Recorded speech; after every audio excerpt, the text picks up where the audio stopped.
tell you, I don't feel it. Going back. Of a British light 6-pound battalion field gun. That's what you see before you. This is a replica of one used at the Battle of Peckawee in Springfield, Ohio in August of 1780. The largest Rev War battle ever fought west of the Alleghenies. We invite you to the fair at New Boston on Labor Day weekend, Saturday and Sunday. We have brochures that you can take to remind you.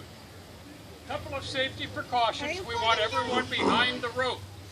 At some point, just before we fire, I will raise my sword and I'm going to give the command to make ready. When I say make ready, you need to cover your ears. If you have an infant, an adult needs to cover that infant's ears. If you have a pet that's going to be scared to death by the boom, you need to go a little bit farther out to preserve the sanity of the pet. So, I am the gun commander. I am Sergeant Major Stumpy Revere. That's Paul's short brother.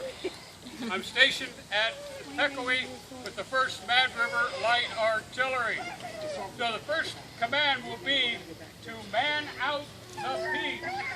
When I say man out the piece, the various gunner positions get into their functional position. The next command is to remove the apron and the tompion. Those are the implements on the gun that keep someone from poking something into the vent or into the muzzle. You're welcome to come right up to the rope.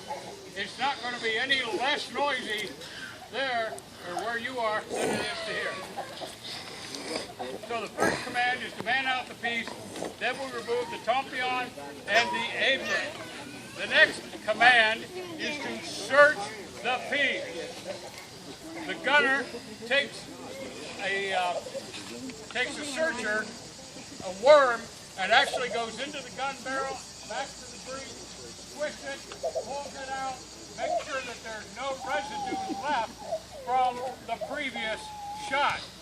Once that is clear, the next command is to sponge. The gunner wets a sponge, sends it down the barrel, turns it, and that makes sure that any embers, any sparks, anything from the previous firing are now extinguished. However, that's no guarantee. So the gunner in the back is tending the vent. That prevents oxygen from being pulled into the barrel by the sponge and possibly causing an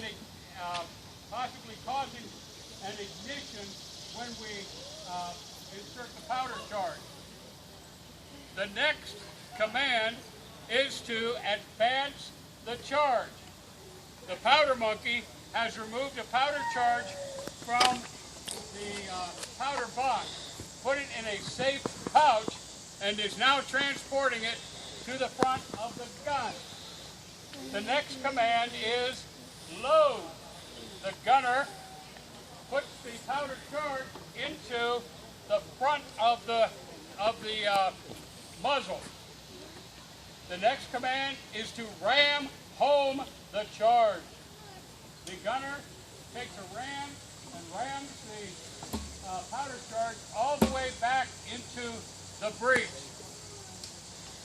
The frickin' prime person who is tending the vent will signal that he can feel that the powder charge is all the way home. So the next thing is to prick and prime. He takes a long wire, inserts it into the vent, and pierces the powder bag.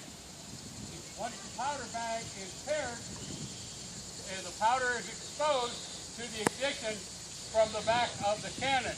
Now, one thing I failed to tell you, once the powder is down, if we were going to fire a live ball, the ball would then go into the gun and be seated on top of the powder charge before it is pushed and pried. Note that he's covering the charge, or he's covering the vent with his hat. He's installed the quill. This will prevent any sparks from other guns firing to the left or right, causing sparks to come over and ignite this gun, so it is protected. So now he'll raise his left hand. That tells me the gun is ready to fire. So if you want to come up closer, you're welcome to. The next command is advance the linstock. The linstock is an implement that has slow match on it. It's a slow burning rope. Notice that he will reach over the wheel. When we fire live ball in this gun, it recoils about 12 feet. So anyone behind this gun, which is about 2,000 pounds, moving rearward is going to get smushed like a grape. So we have advanced the linstock. My next command is to make ready. Everybody plug their ears. This gunner moves out of the way. The linstock prepares for my next command, which is fire. Send the men.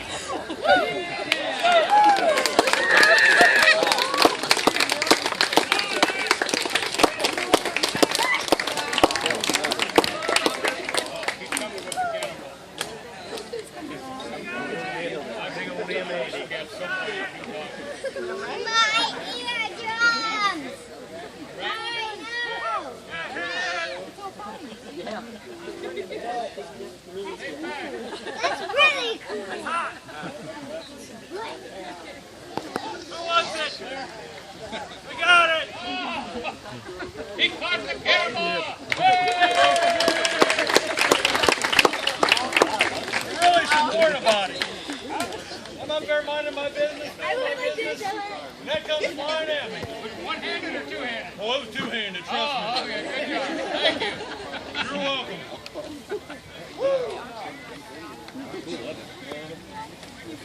Imagine he caught a 6-pound ball going at about 1,400 feet per second. He's a good man. Are we secure?